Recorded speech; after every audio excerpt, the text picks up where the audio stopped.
सिंहासनस्थं सर्वालङ्कारयुक्तं नवघनरुचिरं संयुतं चाग्रतेन भद्राया वामभागे रथचरणयुतम् ब्रह्मरुद्रेन्द्रवन्द्यं वेदानां सारमीशं सजनपरिवृतं ब्रह्मदारुं स्मरामि ब्रह्मदारुं स्मरामि।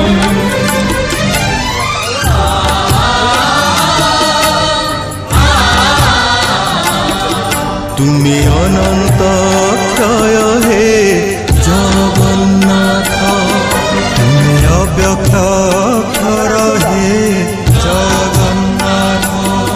নিজ ইচ্ছারু সৃজিল এ জগত, আদি নাহি যে তুমার নাহি অন্ত।